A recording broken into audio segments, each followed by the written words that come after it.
it's not necessarily the one big call that's gonna be a problem. It is that grind of constant stress exposure that builds and builds and builds. Leadership is the biggest right now. I mean, I hear it in my DMs, I hear it in conversations every day with people. Leadership needs to step their game up. You've turned that negative experience into something very powerful. And then we use that to understand what it is, what happened, the self reflection, that accountability. And then we use that as a way to help other people who may be suffering in the same way we were to not feel isolated, not feel alone.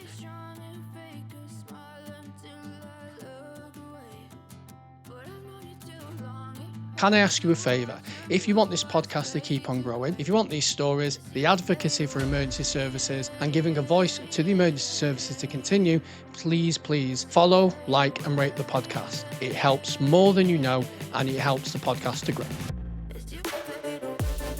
Oh, hello, everybody, and welcome back to the Emergency Services Jobs Book Podcast, the place where emergency services can anonymously share their funny stories, rants, and accolades. Remember, as always, guys, you power this mission to make emergency services around the world feel heard.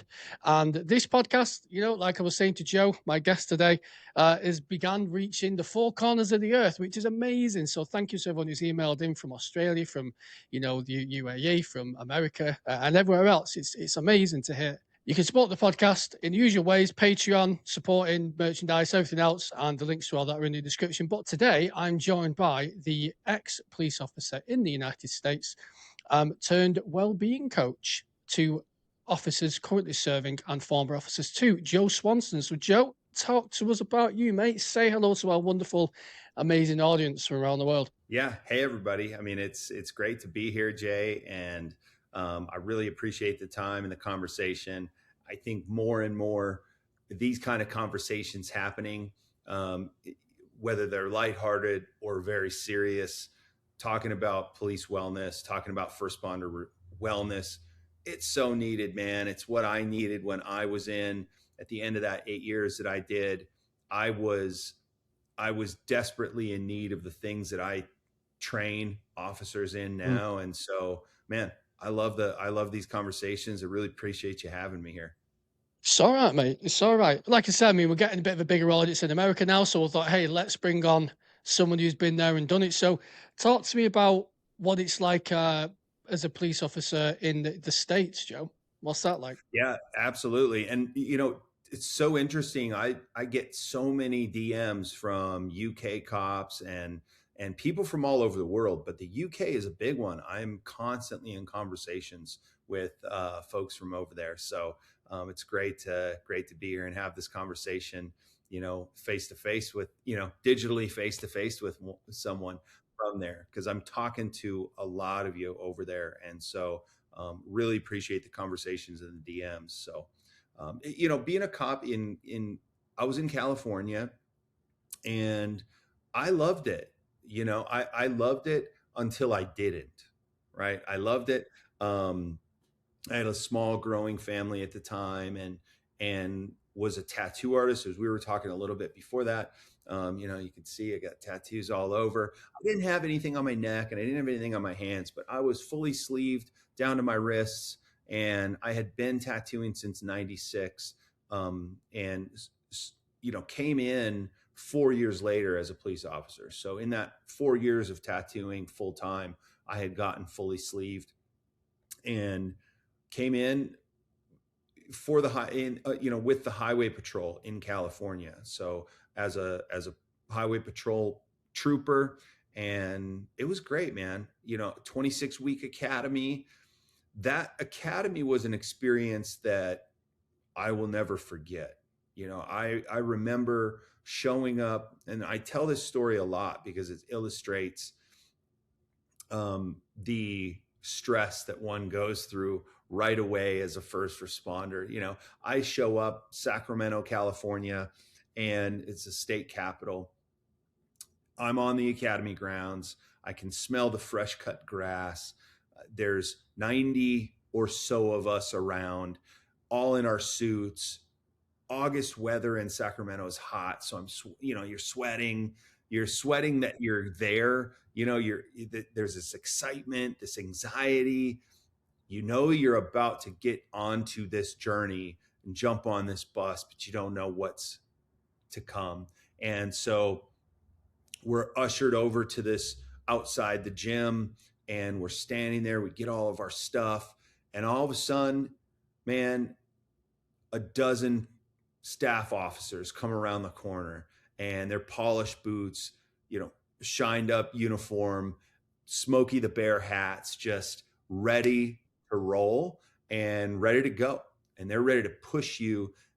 And it goes from calm to chaos just like that in a split second. And you can see people around you just, melting, having massive reactions. And that's what they want. They want to weed those people out. And it goes on like this. And we get into the gym, and they yell at us for a while. And they're just in your face. They're triggering you. They're trying to make you break. And then they kick you out to your dorm room, because it's a live-in academy there. Kick you out to the dorm room, get into the uniform of the day. So we do that. We come hauling ass back to the gym. Well, what's the uniform of the day? Short sleeves.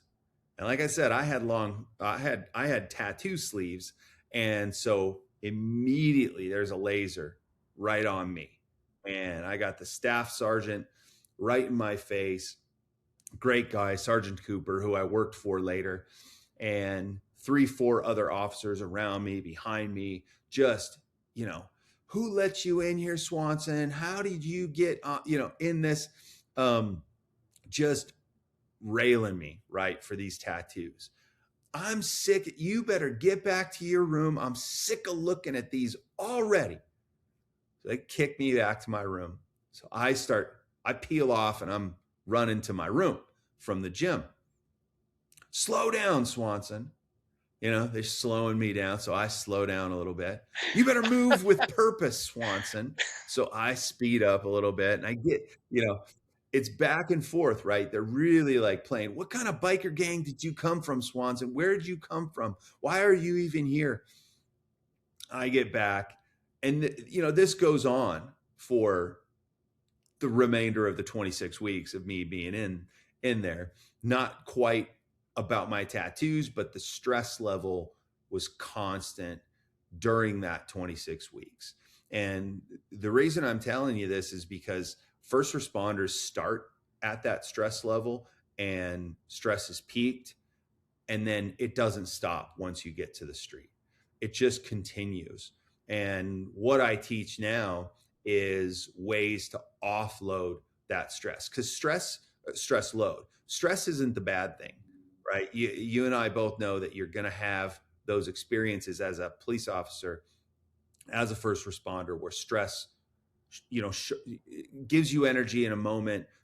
It's built for that. Gives you energy, gives you focus in these short bursts, but it's that extended period of like accumulation of this stress that loads your body up, loads your mind up. And if you don't offset that, man, Jay, it has, as I'm sure you know, and so many of these listeners know, and maybe are experiencing right now, it has a detrimental effect. It was what happened to me, is that stress load just built and built and built. And I didn't offload it anyway. I had good community. I had good family. I was weapons tactics guy. I was, enhanced officer safety training guy. So I was doing jiu-jitsu, boxing, working out. And I still felt disconnected, impatient, fatigued all the time. And I didn't get it. I didn't understand what was happening to me. And ultimately I left the job because I was broken by this stress load that I didn't offset. So man, that's what I do now, is I teach officers and have a training system that teaches them to bring some very simple, not easy, because you got to do them, right, protocols on duty with them every day. So it becomes part of their EDC to bring these tactical tools on duty These are simple, short protocols, some of which I teach on Instagram where we met, and help them offload that stress load that builds before it becomes a problem. Don't you hate it when people interrupt for an advert? So do I, which is why this won't take more than 20 seconds. If you're a shift worker, you're struggling with stress, struggling with food, find yourself really, really stressed all the time, then join my Shift Proof community. You get a 7-day free trial, and you also have me in that community supporting you, answering your questions, offering guidance and support. There's also a shit ton of videos and resources in there too, completely included in your membership. Scan the QR code on the screen right now, or click the link in the description of this video. Thank you very much. Back to it. Absolutely. Now, just before I want to get into all the stress stuff, I was listening to what you were saying then about just the academy, that the drill stress into you. Now, one of the criticisms what we have over here is that our police training is too soft. It's very in the classroom. Mm. It's death by PowerPoint, and they say, well, you learn properly when you go out and you're on division and you're in the job, and I get that, but one of the criticisms what we're getting now is because not a lot of people want to be cops in this country anymore, and so many cops are leaving, is the quality of the people they're bringing in now aren't robust enough. That's one of the common complaints that I always get, and it's almost like they don't want to make it too stressful for new recruits, because then they might not want to continue, and then you're struggling with the backfill. So when it comes to the training, what kind of training did you have to do? I mean, there's obviously like learning the law and learning legislation, but Yeah. what about the physical activities? You said you lived in there. What was the Yeah, environment like? absolutely. I was just talking about this yesterday with somebody. I was very fortunate to have high level training. And I think it's the same over here in America. There's this, I just did a reel on it, two things that are just killing policing and modern policing, and that is poor leadership, so weak ass Mm. leaders who are on Oh their God, own yeah. program and own agenda, and the lowered of standard for training. And that's, so I think that's a lot. You mentioned that. I think that's across the board around the world. And I'm hearing from the UK, from America, obviously Canada, and all over the world that these standards are lowered. And I fortunately went through a very high standard, impactful training regimen. I mean, the highway patrol, you have 26 weeks of intense live in training, paramilitary environment. You're marching every morning. You have to be squared away. It is high level and scenario based as well. So we're doing in classroom stuff so that you can learn. I feel like it comes with two pillars. You have to learn the knowledge, and then you have to apply the knowledge. And that's what's going to make somebody good out on the street, especially once you get out there. You've had knowledge, you'd have application. Now you're creating wisdom of experience out on the street. And I think to take somebody with just knowledge, no application, and try to create wisdom of experience, that learning curve is going to be a lot harder. So we had some really fun. I mean, I'll say it's fun too, because it was fun. We got to shoot guns. We got to, run around every morning. We were PTing, so we'd go on a long run, sing cadence. I never been in the military. I wasn't a military guy. Military called me up when I was 17 trying to get me to recruit. I'm like, no, guy, I'm going skateboarding today. Like, I'm not coming into the military. So yeah, I didn't want anything to do with that regiment until I got in there and I understood what that structure is like and how valuable it can be.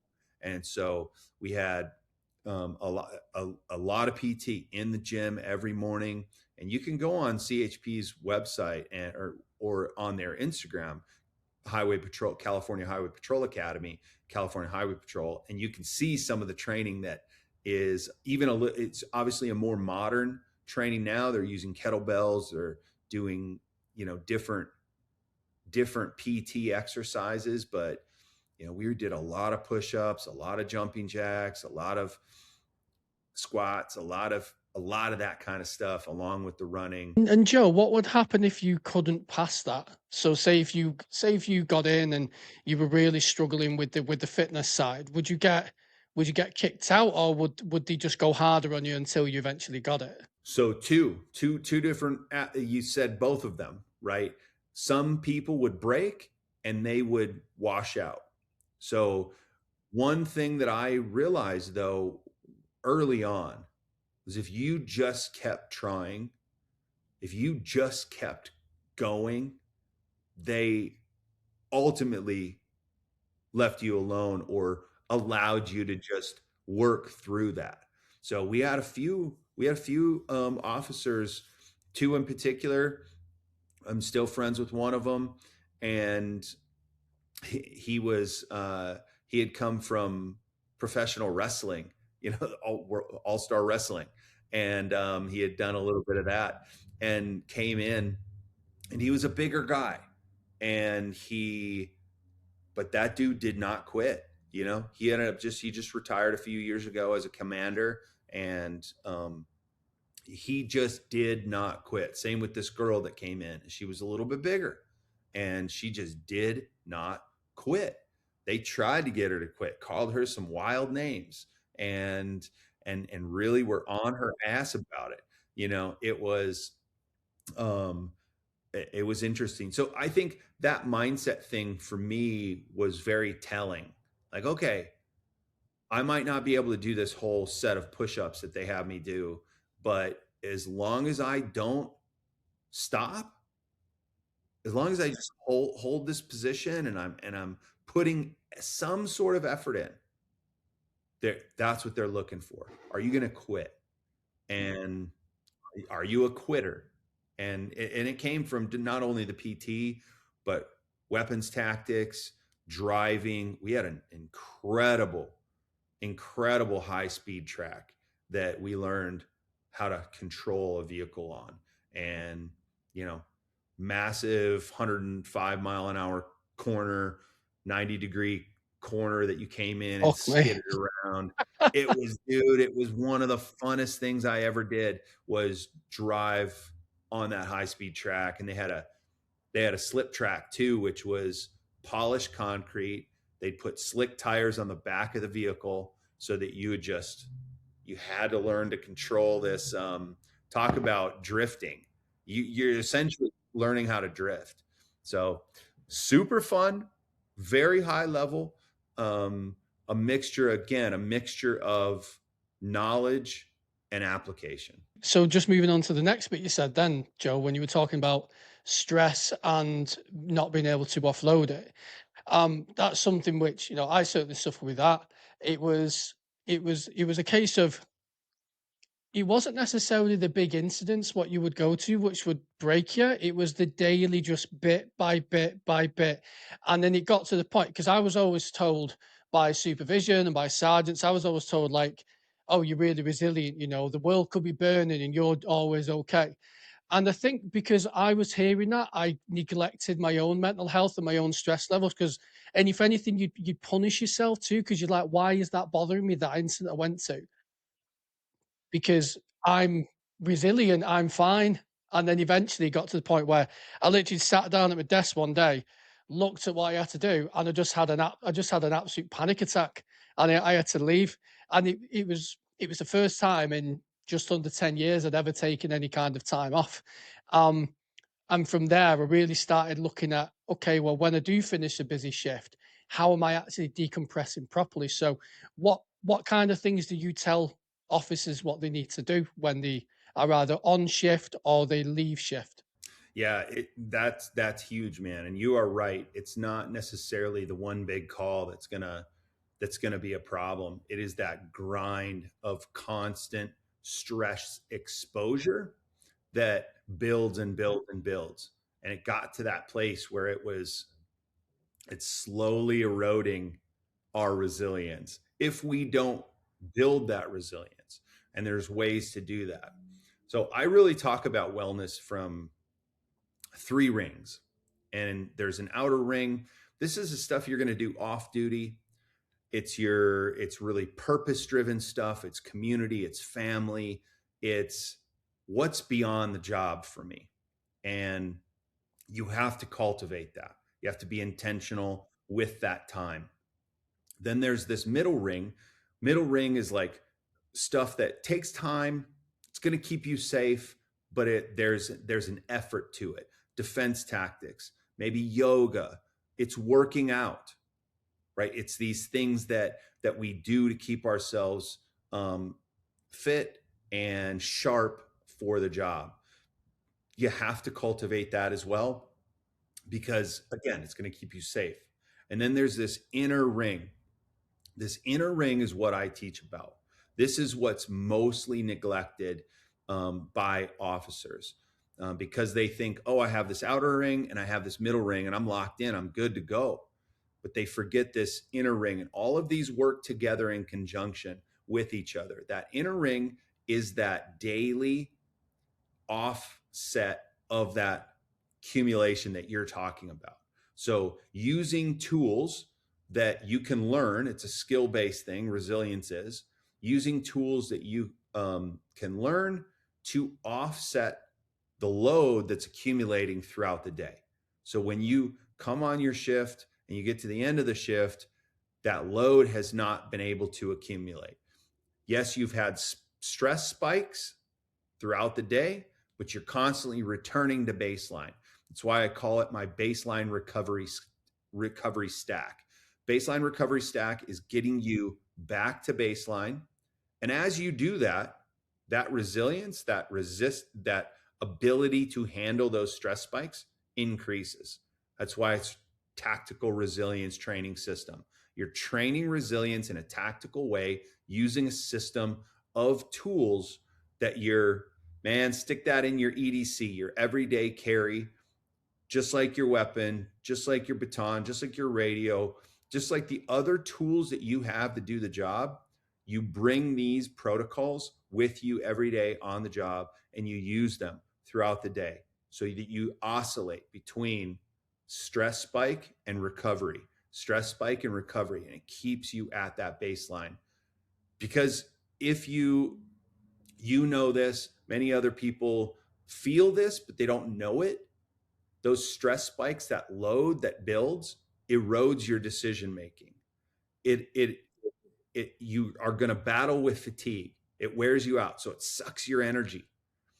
It shifts your nervous system, each spike shifting your nervous system over into fight or flight. That's that sympathetic nervous system or sympathetic dominance because you sit there. Now you're hyper vigilant. You're always watching. You're always on edge.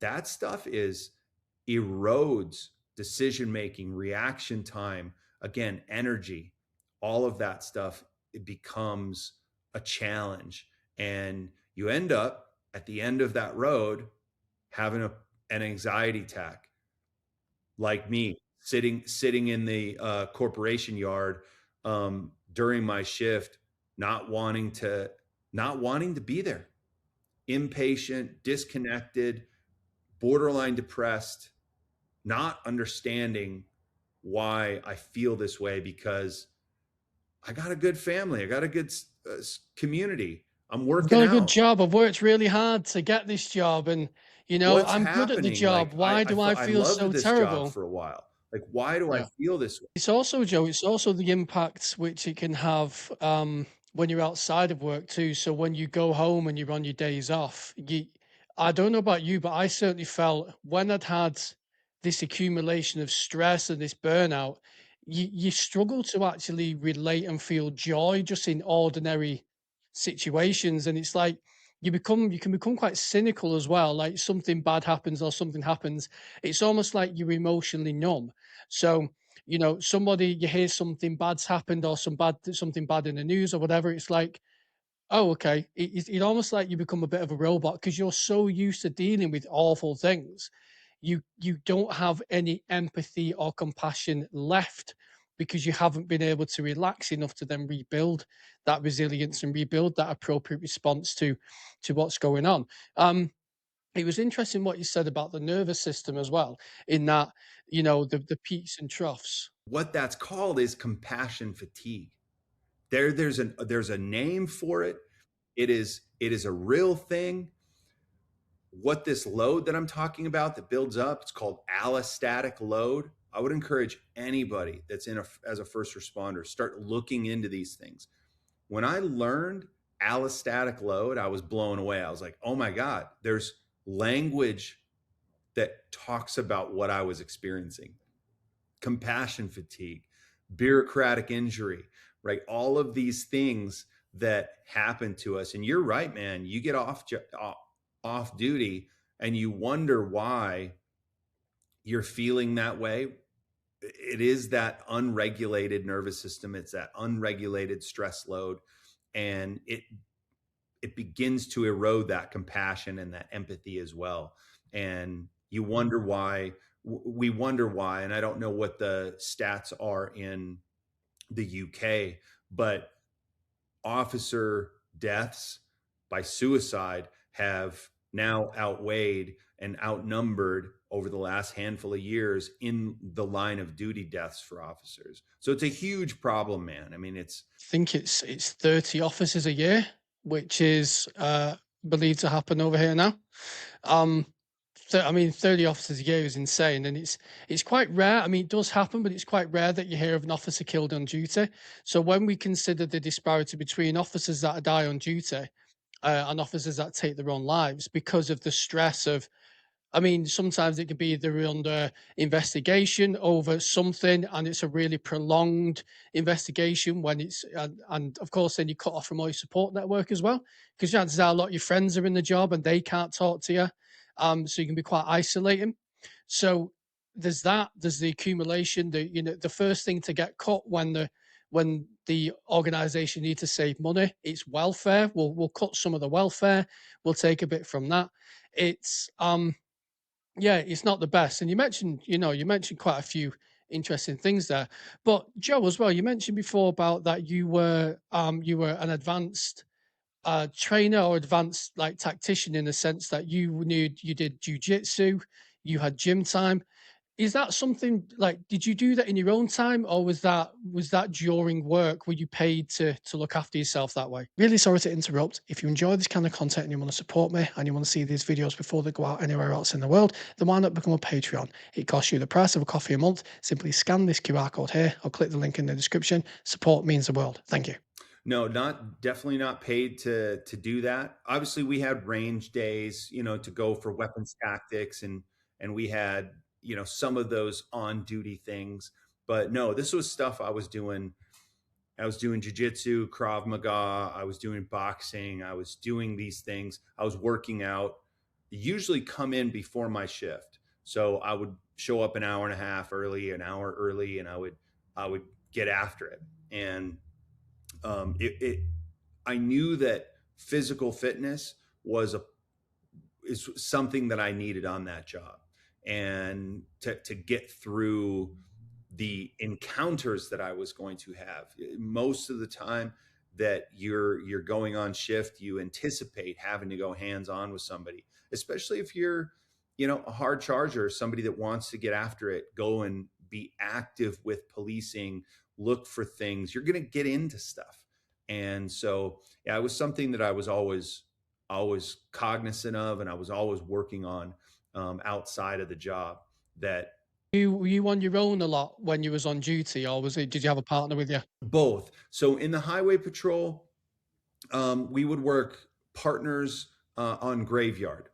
And so I had graveyard partners that I worked with. And then when I went to, day shift or swing shift, we would be solo in the car. And then when I lateraled over to a police department for a city of Vacaville in California, west of Sacramento, we were solo. So we had beat partners, other people next to you in parts of the city, but you were always solo. You had to call somebody to come back you up if you needed it.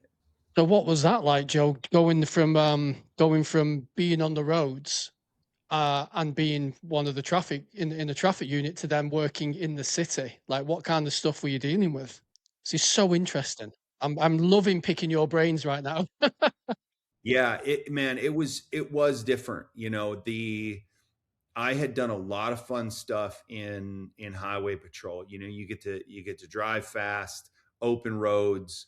I loved working the weekends because there was less traffic, and You could play cat and mouse on the highways with people, and a lot of accidents. So saw a lot of terrible things.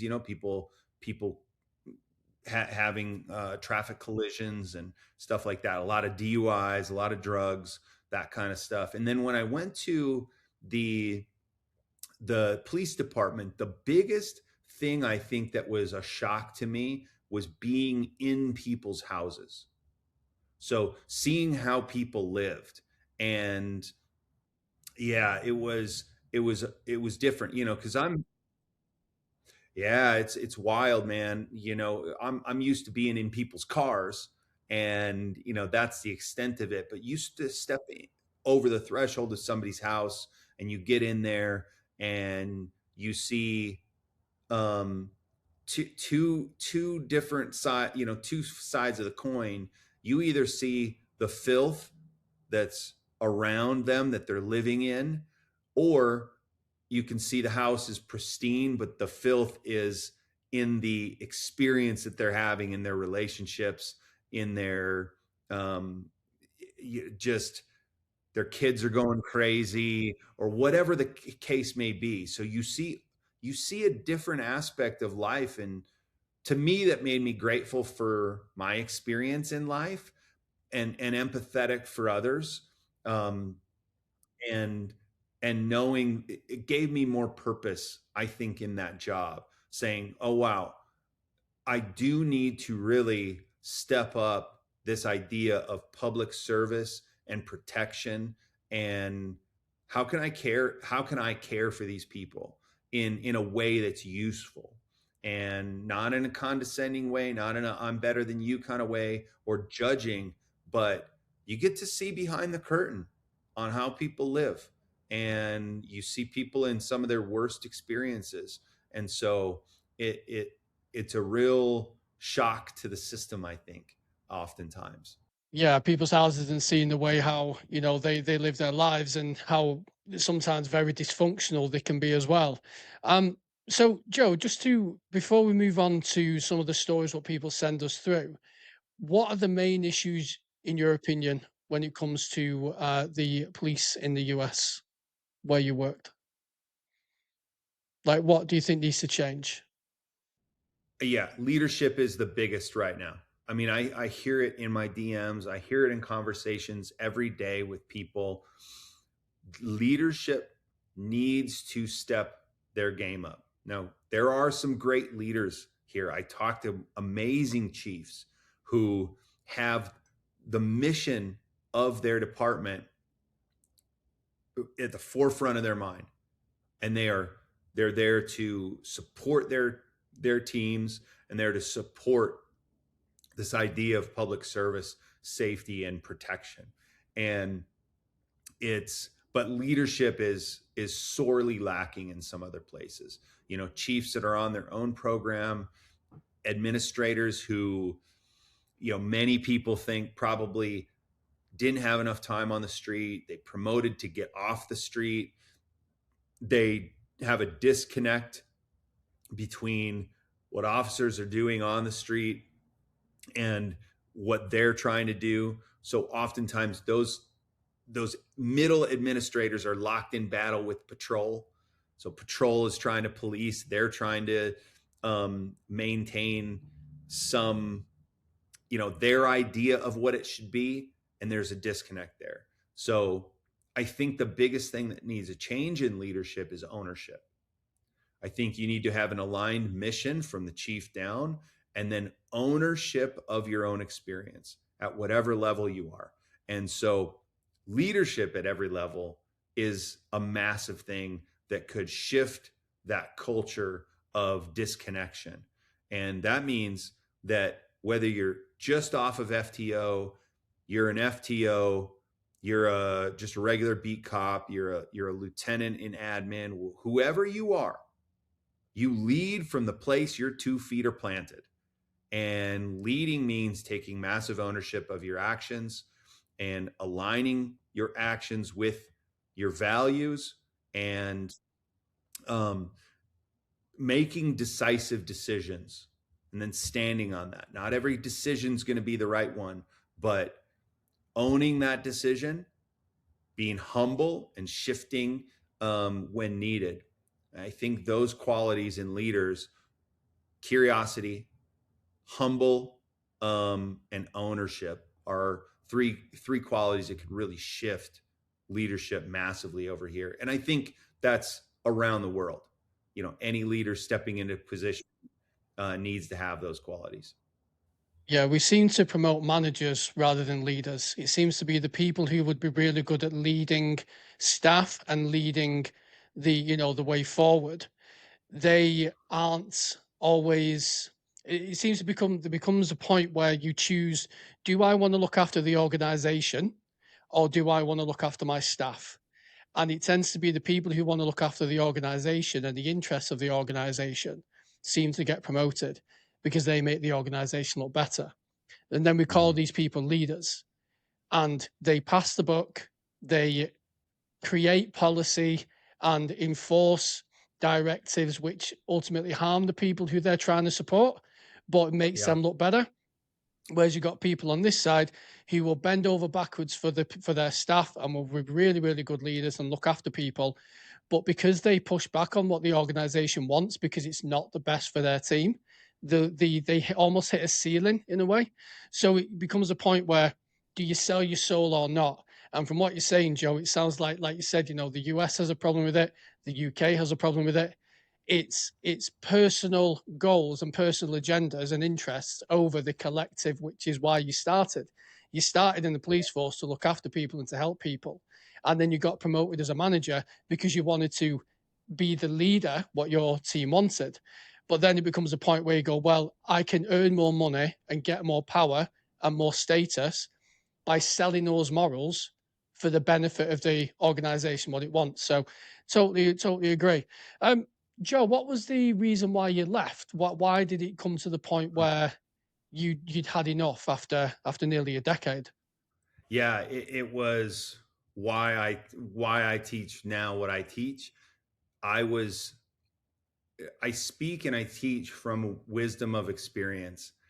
I was doing those outer ring and middle ring things, but I wasn't taking care of that inner ring of wellness for myself. And as much as I was working out and connected with my family and had good friends, I wasn't caring for that stress load that was accumulating. It accumulated.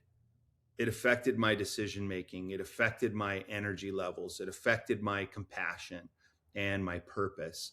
And I was at that end of that 8 years and I was feeling disconnected, depressed, lost. I had lost my purpose and lost my compassion for doing this job. And I had been a tattooer. I looked at that again. I think in some eroded decision making, I looked at that as my way out. Right. I was really good at that. I got a lot of validation from that. And this comes back around to one of the things that I talk a lot about is not seeking validation outside of oneself. So seek the valid, seek to create your own validation through your actions. Huge. When I learned that later on in life, it was a massive game changer for me. So again, I appreciate that question because it is the crux of what I do. The crux of why I do what I do now is to help officers who are probably going down that road of making a decision to either leave or stay, and they don't know, they're not making the decision with all the cards on the table.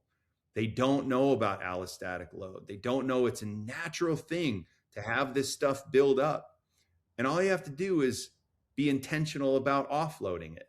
And so that you can make better, more clear-minded decisions. So yeah, I left because I was because naturally I didn't offload that stress, and it ended up eroding things in my life. And I was looking for a way out.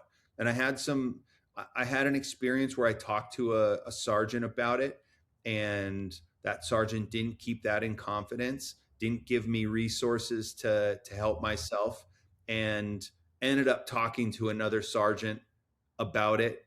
And it it was that, one of those bureaucratic injuries or traumas that I was just like, man, how can I trust?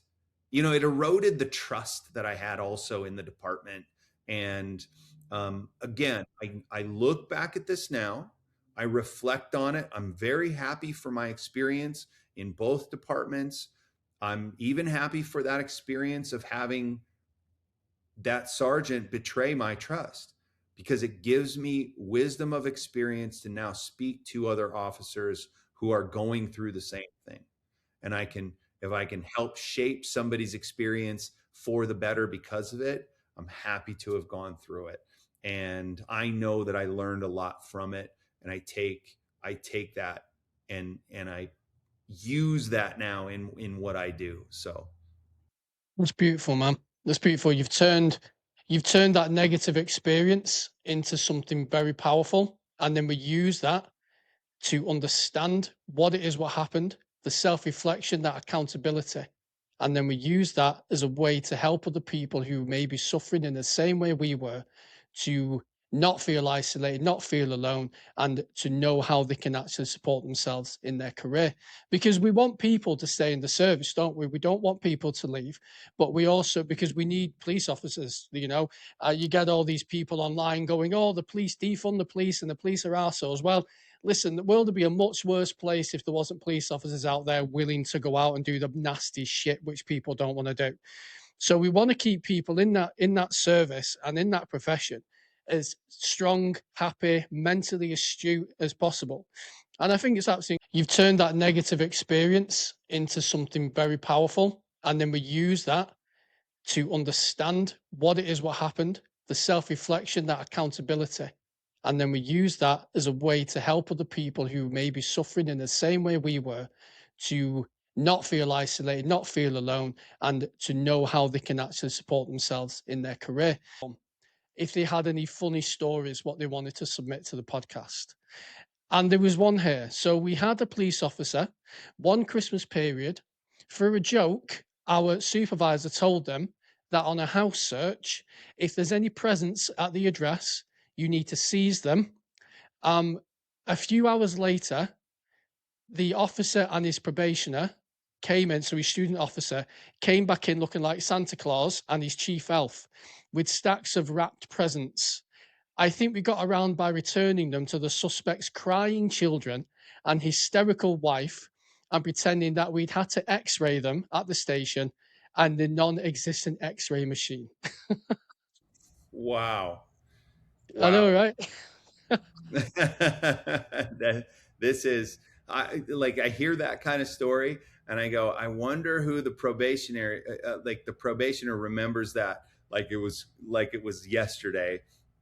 And I wonder how much they really it felt like they could trust the guy who told him that afterwards.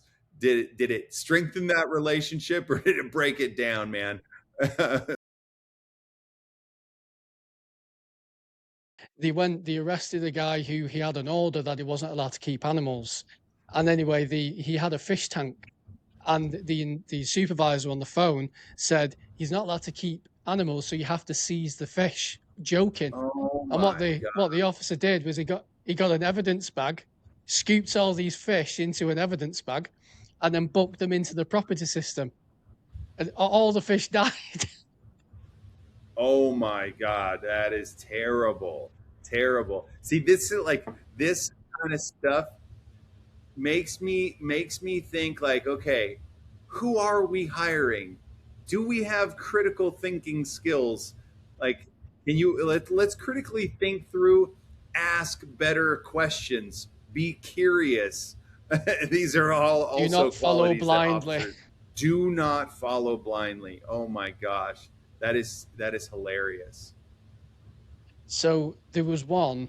Um, I asked the question, what kind of crimes are you carrying right now? So I don't know if it's the same in the US, but um, in the UK and a lot of the police forces, if you go out and attend an incident, you then carry that incident to investigate, later. So you have to go take statements, you have to build up the case file, Yep. send it off to the Crown Prosecution Service, who then make decisions on it. And officers sometimes get allocated incidents. So someone who rings up the police, they go, okay, well, you don't need to see an officer right now, so we'll send it to an officer to contact you. So I asked, what kind of incidents are people carrying right now? And they did not disappoint whatsoever. So one of them said, I had to tell a 60-year-old man why he couldn't throw a slice of bread at his neighbor. So that was one. this is this is the what we were just talking about. The shock of seeing people in their own environment, people in the wild, man. There was another one of a guy who has reported a hate crime. Well, he's reported a crime, and he believes it's a hate crime because he drives a Tesla. So Uh-huh. I didn't realize that driving a Tesla could mean that was a criteria for a hate crime. It's wild because you hear these kind of stories and you go, man, that person's got to be that person. I'm so happy to be me. I'm so happy to have the basis that I have for thinking. And that person, man, I'm sending them good wishes because they got to be themselves for 24 hours a day. I only have to hear about their nonsense. And man, it's wild. There was one here. Fucking hell, this one's minging. Um, an old lady threw piss over her next door neighbour. That's a crime an officer out there is currently carrying. You know when people go, oh, the police, um, the police aren't out arresting the proper people and stuff like that. It's like, yeah, because they're too busy tied up with this other rubbish. What people don't hear about. Like there's so many crimes and so many. Even if it's just a case of they can close the crime down with a phone call, or they say it's not in the public interest to progress. Like that still takes time. The officer still has to take time to deal with that. There's another Yeah. one here, which was a theft of a £3 plant pot. £3, so like $1.70. The police are involved in that. It's ridiculous, man. The stuff what we have to deal with because supervisors won't close down things. It's insane. Do you have any stories of any funny stories or funny experiences what you had in the States? Man, I'm sure I do. And I was trying to think like a little bit while I was prepping for the podcast here. You know, most of the stuff that I remember was just the camaraderie that came along with the job. You know, working on holidays, and you're not spending those holidays with your family. You're spending it with your beat partners and going to somebody's house that you don't know because your beat partner knows them and they have a meal for you. And um, there was some, and I remember more, not the funny stuff that happened. I unfortunately remember a lot of the trauma that happened, and just the experience of being, most people won't experience this kind of stuff, but being out on a 5-lane freeway, stopping traffic, and being out there on a sunny Saturday, and where it's not standard to walk around on a 4-lane freeway, but being out there, having a big accident, crashed all over the freeway, helicopter landing on the overpass, stuff like that, just these wild experiences. Um, and I remember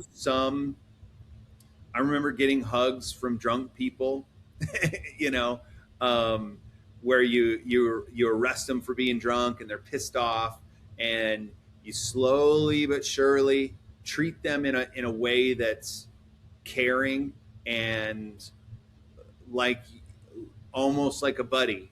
And the end of the night, they're like, "Man, Swanson, you're all right," and give me a hug, And you're at the jail, and you give the guy a hug, and you send him on his way, and he's going to spend the next 12 to 18 hours in the drunk tank. And those kind of moments always sort of, as wild as they warmed my heart, because I knew that I had taken a taken a situation that was like terrible for somebody. I mean, it's terrible getting arrested by the police officers, you know, drunk.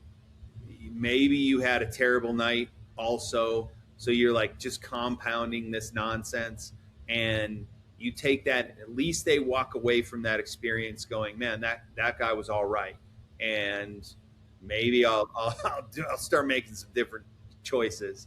So, um, yeah, man, it was a lot of times cruiser spooning with other beat partners, just having good conversations where you roll up in a parking lot and you just, Yes. I used to really like that. You'd have a coffee and you just have a chat about your day and about things, you know. Yeah, that camaraderie which you used to get. I used to like that. It'd be like you'd radio your friend and say, you know, it's not too busy at the minute. Do you fancy go grabbing a coffee? And you just have a bit of a downtime with each other. It was always nice. And I do remember one time though, I was in a Starbucks and this was one of the most anxiety ridden moments. So I'm doing that, having coffee with a buddy, still talk to him to this day. We're sitting there, we have our coffee. Okay, I got to go relieve myself, right? I got to go to the bathroom. So I go in the bathroom. You take the whole gun belt off and you hang it up there. You put your baton down over here, and I get done taking care of business and put my gun belt on, leave the bathroom, and wash my hands, get my rest of my coffee, and say goodbye to my friend. I'm driving away, and I realized, I looked down and I'm like, oh shit, where's my baton? oh And no. whip a Yui, head back to the Starbucks, run back in there, go to the bathroom, check the stall. Sure enough, sure as shit, pun intended, there's my baton.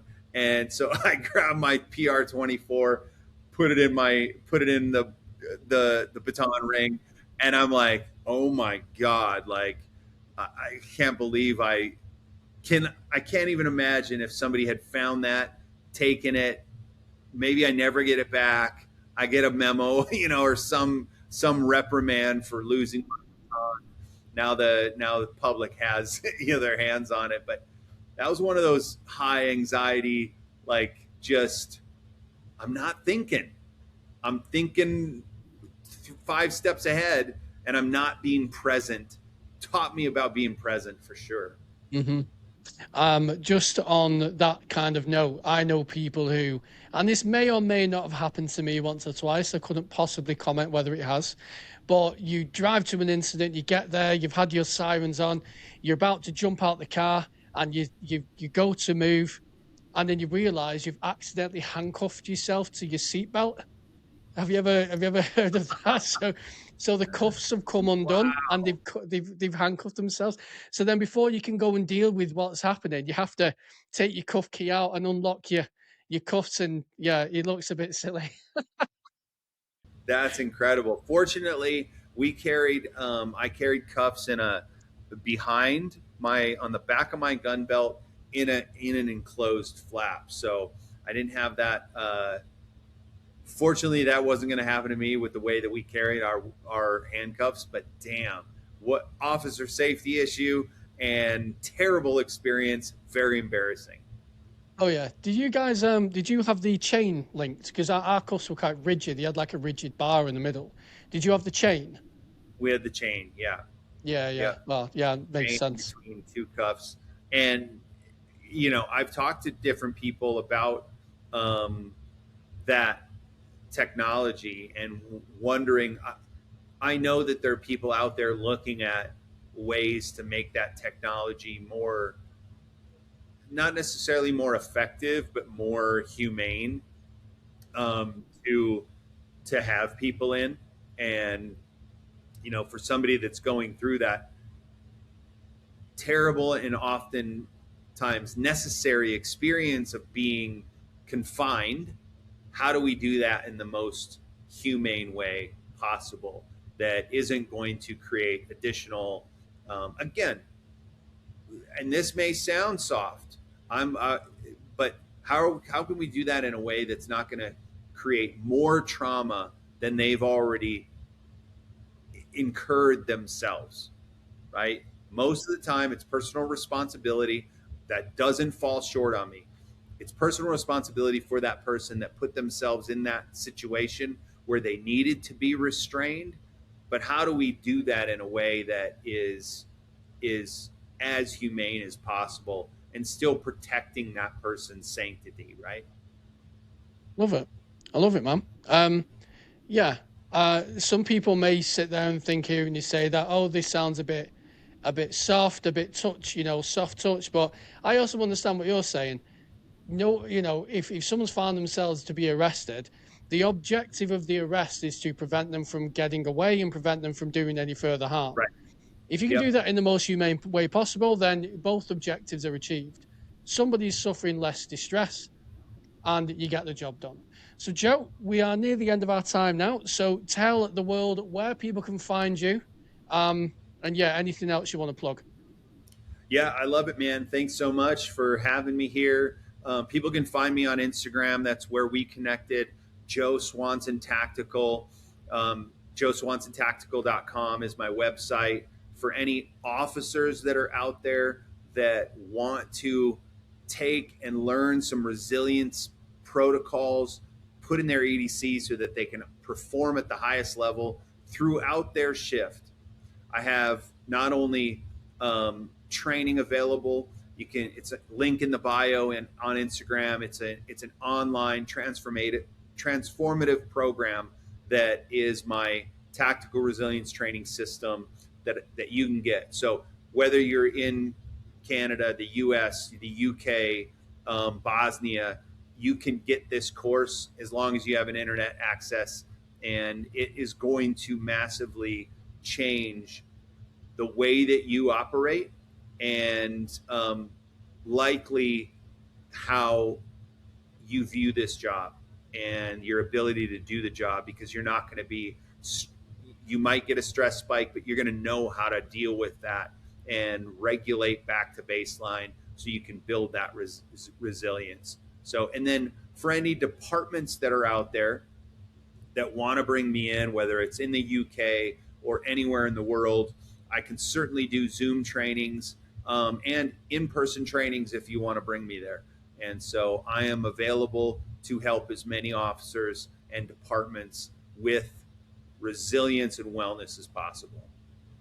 It's amazing. Everybody, make sure you follow Joe. Joe, you've been awesome. Thank you very much. Make sure you follow and like and subscribe to this podcast and everything else. So you stay safe. Until next time, see you later.